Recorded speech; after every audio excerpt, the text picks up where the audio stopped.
আজকে আমাদের আলোচনার বিষয় সামান্তরিক সূত্র। ভেক্টরের একদম বেসিক একটা কনসেপ্ট। আমরা এইচএসসি পদার্থবিজ্ঞান প্রথম পত্রে যে চ্যাপ্টারটা শুরুতে পড়া শুরু করি সেটি হচ্ছে ভেক্টর, এবং ভেক্টর পড়তে গেলেই প্রথমে যেই কনসেপ্টটা আসে সেটা হচ্ছে সামান্তরিক সূত্র। তো একটু দেখে নিই আমরা সূত্রটাতে কি বলা আছে। শুরুতেই আমি এখানে একটা সামান্তরিক নিয়েছি। এখানে আমরা 4টা পয়েন্ট ডিনোট করলাম। আচ্ছা, এখন ভেক্টর সূত্রে যেটা বলা রয়েছে যে একটি সামান্তরিকের এবিসিডি একটি সামান্তরিক, এই সামান্তরিকে 4টা কৌণিক বিন্দু রয়েছে, এ বি সি ডি 4টা কৌণিক বিন্দু রয়েছে। আমি যে কোনো একটা কৌণিক বিন্দু বাছাই করে নিলাম। তাহলে ধরলাম যে এ আমার কৌণিক বিন্দু। এ কৌণিক বিন্দু থেকে আমরা দুইটা ভেক্টর নিব, একটা এদিকে একটা এদিকে।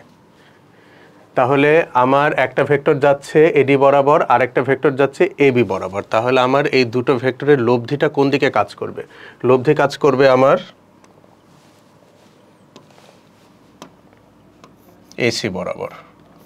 তাহলে সামান্তরিক সূত্রের বিবৃতিটা কেমন দাঁড়ায়? যে একটি সামান্তরিকের কোনো কৌণিক বিন্দু থেকে যদি আমরা একই সময় দুটি ভেক্টরের মান এবং দিক সূচিত করি, তাহলে ওই বিন্দু থেকে অঙ্কিত সামান্তরিকের কর্ণটি ভেক্টরদ্বয়ের লব্ধির মান এবং দিক নির্দেশ করবে।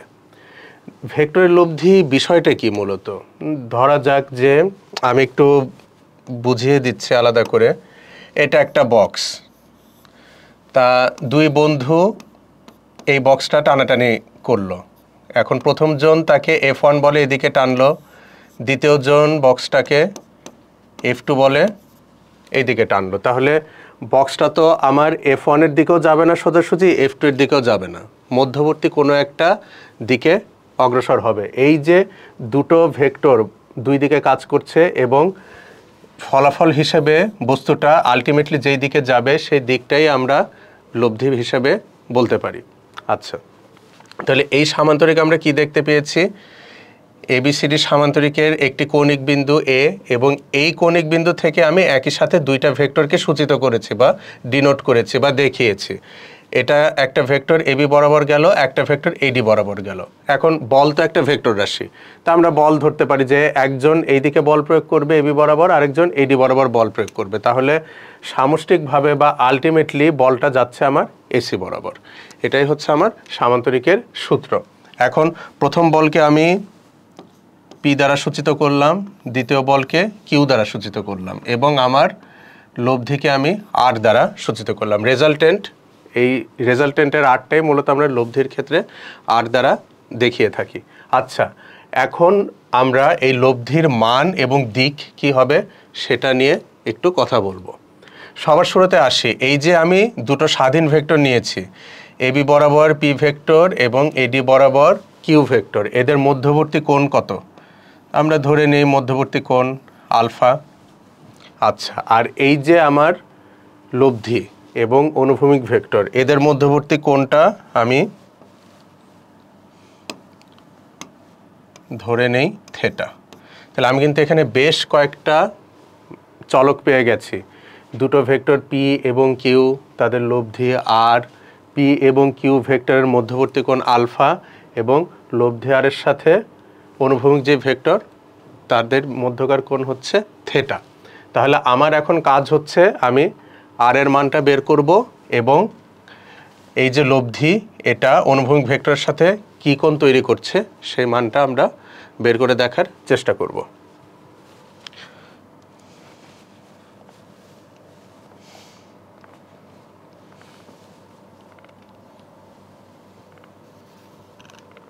আচ্ছা, ত্রিকোণমিতির যেই ভিডিওগুলো আমি আপলোড করেছি আগে, সেখানে কিন্তু পিথাগোরাসের উপপাদ্যের কথা প্রায় প্রতিটা ক্ষেত্রে বলতে হয়েছে।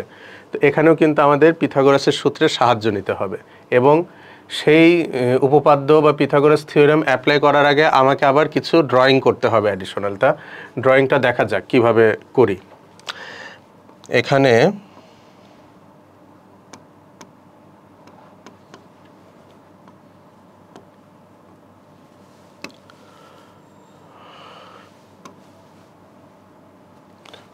আমি সি থেকে একটা লম্ব টানবো এ বি এর বর্ধিতাংশের উপরে। এ বি এর বর্ধিতাংশের উপরে আমি সি বিন্দু থেকে একটি লম্ব টানবো, পয়েন্টটা বি হবে। আচ্ছা, তাহলে আমার এডি এবং বিসি এই দুটি বাহু কি সমান্তরাল। তাহলে এখন আসি আমরা, এখানে যে কোণটা রয়েছে এই কোণটাও কি সেম হবে, যেহেতু সামান্তরিকের বিপরীত বাহুদ্বয় সমান এবং সমান্তরাল। সমান্তরাল বাহুদ্বয়ের অর্থ কি, এই এডি বাহু এবং এই বিসি বাহু এদেরকে যদি আমি ফার্দার এক্সটেন্ড করি, এরা কখনোই কিন্তু একজন আরেকজনের সাথে ছেদ করবে না বা এরা কখনোই মিলবে না। তাহলে যেহেতু সামান্তরিক এবং যেহেতু এডি সমান্তরাল বিসি, তাহলে আমার এই কোণটা এবং এই কোণটা অবশ্যই সমান হতে হবে। আচ্ছা, আর যেহেতু আমি সি বিন্দু থেকে এ বি এর বর্ধিতাংশের উপর লম্ব অঙ্কন করেছি, তাহলে আমার এই কোণটা কি হচ্ছে 90 ডিগ্রি হচ্ছে। তাহলে আমি কিন্তু একটা সমকোণী ত্রিভুজ পেয়ে যাচ্ছি। সেই ক্ষেত্রে ত্রিভুজটা কেমন হবে, ত্রিভুজ ACE, এটা হচ্ছে আমার ট্রায়াঙ্গেল। এখন এই ট্রায়াঙ্গেলে অতিভুজ কোনটা হবে, আমি আগে বলেছি বা অনেকবার আলোচনা করা হয়েছে, একটি সমকোণী ত্রিভুজে সমকোণের বিপরীত বাহুকে আমরা অতিভুজ বলি। তাহলে সেই ক্ষেত্রে আমার অতিভুজ হবে AC স্কয়ার, বাকি দুটি বাহু হবে AE square plus CE square. আচ্ছা, এখন এই যে AE বাহুটা রয়েছে এটা কিন্তু AB এবং BE এই দুটি বাহুর যোগফলের সমান। তাহলে আমরা লিখে ফেলি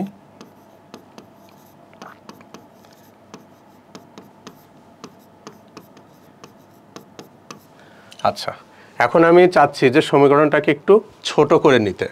সেক্ষেত্রে কি করব, এসি বরাবর আমার কোন ভেক্টর কার্যরত ছিল, আমি কিন্তু এখানে লব্ধির শুধুমাত্র মান বের করছি, ঠিক আছে, লব্ধির মান নির্ণয় করছি। তাহলে এসি এর মান কি ছিল আর, পরের ইকুয়েশনে আসি আমরা, এসির মান ছিল আর, এবি বরাবর আমার কোন ভেক্টর ছিল পি। এখন প্রশ্ন হচ্ছে আমি কিন্তু বিই আর সিই এই দুইটা কোয়ান্টিটি বা বাহুর কিন্তু দৈর্ঘ্য এক্স্যাক্টলি জানি না। সেক্ষেত্রে কিন্তু আমাকে এই দুটো বাহুর মান আগে বের করে নিতে হবে। তাহলে এই কাজটা আমরা একটু করে আসি আগে। এখন দেখি ট্রায়াঙ্গেল BCE-তে আমার এই কোণটা 90 ডিগ্রি, এটা আলফা, তার মানে আমার এটা হচ্ছে কি অতিভুজ। তাহলে আমি প্রথমে বিইর মান নির্ণয় করব। তাহলে BCE ত্রিভুজে বিই আমার ভূমি আর BC হচ্ছে অতিভুজ। তাহলে ভূমির ক্ষেত্রে সূত্র কি আমাদের, cos আলফা ইকুয়ালস টু ভূমি বাই অতিভুজ। যেহেতু সামান্তরিকের বিপরীত বাহুদ্বয় সমান, তাহলে আমার এডির মান যদি কিউ হয়, বিসির মানও অবশ্যই কিউ হবে।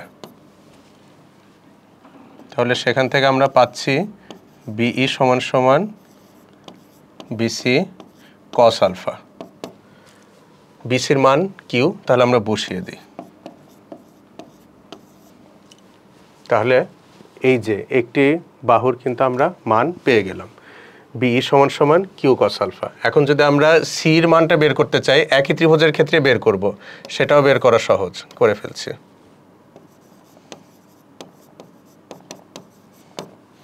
ত্রিভুজ বিসির ক্ষেত্রে সি যেহেতু লম্ব, আমি সাইন আলফা কেন লিখলাম, আমাকে বের করতে হবে লম্ব, আর BCE ত্রিভুজের মধ্যে শুধুমাত্র আমি অতিভুজের মানটাই জানি। তাহলে যেহেতু আমি লম্ব নিব আর অতিভুজের মান জানা আছে, লম্ব বাই অতিভুজ সাইন আলফা বা সাইন থিটা, সেক্ষেত্রে আমি শুরুতেই সাইন লিখে নিয়েছিলাম। আচ্ছা,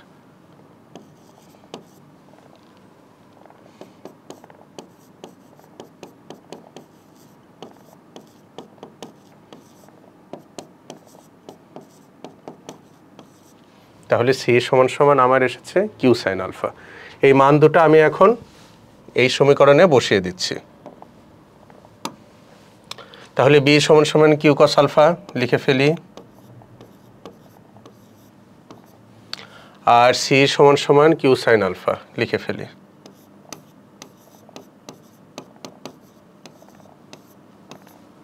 ওকে,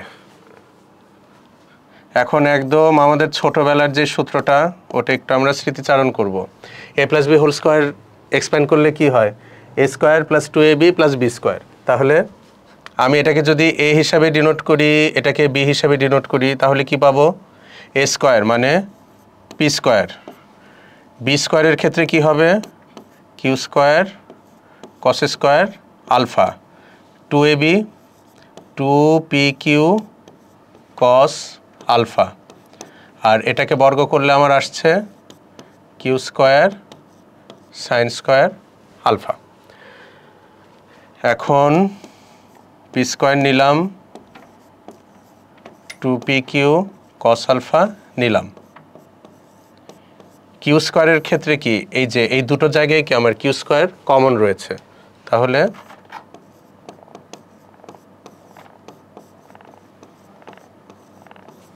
sin square theta plus cos square theta equals two 1।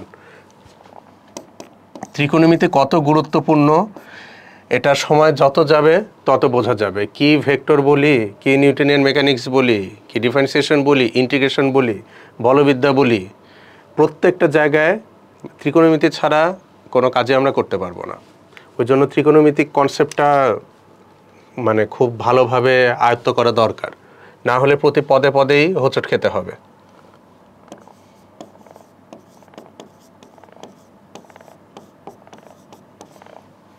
এটা হচ্ছে আমার লব্ধির মান। এখন যদি আমরা উভয় পক্ষে বর্গ করে ফেলি তাহলে আমার সমীকরণটা কেমন দাঁড়াবে? বর্গমূল করে ফেললে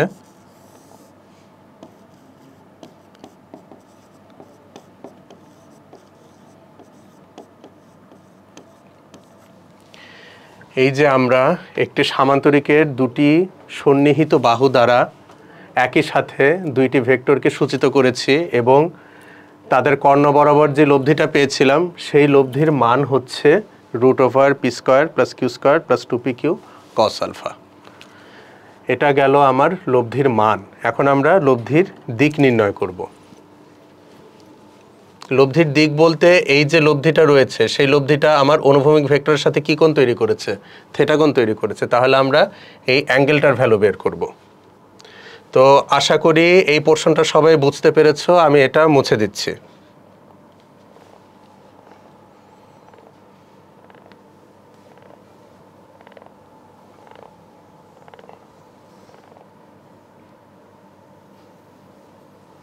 ওকে,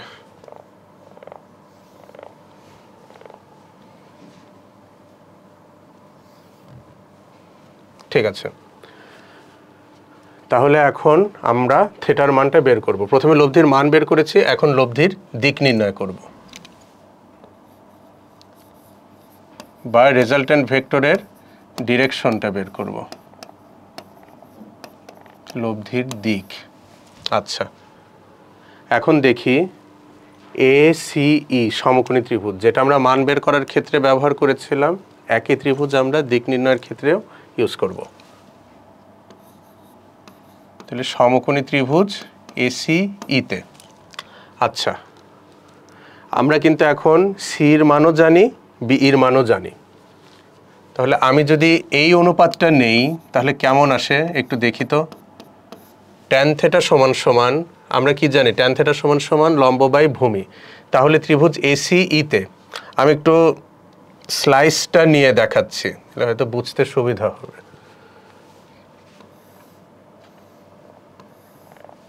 এরকম ত্রিভুজ ACE আর এটা হচ্ছে আমার থিটা। এই যে এই সামান্তরিক থেকে আমি এই পোর্শনটুকু আলাদা করে কেটে নিলাম, এটা থিটা কোণ ত্রিভুজ ACE। তাহলে এখানে আমার লম্ব হচ্ছে কি? CE আর ভূমি হচ্ছে AE। আচ্ছা,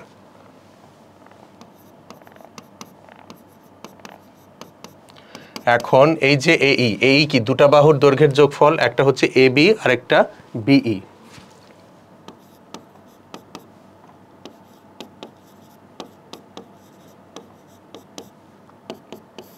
আচ্ছা, সি সমান সমান কি ছিল? Q sine alpha. এবি সমান সমান পি, বিই সমান সমান কিউ কস আলফা।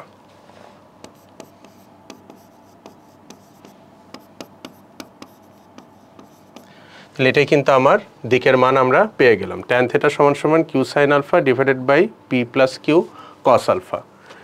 যদি শুধুমাত্র আমরা কোণের মানটা বের করতে চাই তাহলে সেই ক্ষেত্রে theta equals to tan inverse q sin alpha divided by p plus Q cos alpha. তাহলে আমরা সামান্তরিকের সূত্র জেনে গেলাম এবং সেই সূত্র থেকে আমরা লব্ধির মান এবং দিকও নির্ণয় করা শিখলাম। আমি সুবিধার্থে সূত্রটা আরেকবার বলে দিচ্ছি। যদি একটি সামান্তরিকের কোনো কৌণিক বিন্দু থেকে আমি একই সময়ে দুটি সন্নিহিত বাহু দিয়ে দুইটা ভেক্টরকে ইন্ডিকেট করি, একই সময় দুটি সন্নিহিত বাহু দ্বারা, এখানে কন্ডিশন থাকবে দুইটা, এক হচ্ছে আমার অ্যাট এ টাইম দেখাতে হবে এবং দুটো ভেক্টরকে আমার সন্নিহিত দুটি বাহু দ্বারা দেখাতে হবে বা অ্যাডজাসেন্ট দুটি সাইড দ্বারা দেখাতে হবে। সেই ক্ষেত্রে আমার লব্ধিটা হবে ওই সামান্তরিকের কর্ণ বরাবর। এটা হচ্ছে আমার বিবৃতি। এখন তারপর আমরা কি করেছি, লব্ধির মানটা বের করে দেখিয়েছি এবং সেই লব্ধিটা আমার অনুভূমিক ভেক্টরের সাথে কী কোণ তৈরি করছে সেটাও আমরা বের করে দেখালাম। আরেকটা জিনিস সবসময় মাথায় রাখতে হবে, আমরা যখন ম্যাথমেটিক্যাল প্রবলেমগুলো সলভ করব, অনেক স্টুডেন্ট আলফা এবং থেটা এটার মধ্যে কনফিউশন কাজ করে যে কোন ক্ষেত্রে আলফা নিব কোন ক্ষেত্রে থেটা নিব। কারণ ফর্মুলাতে কিন্তু থেটা এবং আলফা খুবই স্পেসিফিক। আমি একটু বলছি, এই যে থেটা, এই যে আলফা, এখন আলফার জায়গায় যদি থেটা আসে, থেটার জায়গায় যদি আলফা আসে, আমার কিন্তু ম্যাথ মেলার কোনো সম্ভাবনাই নাই।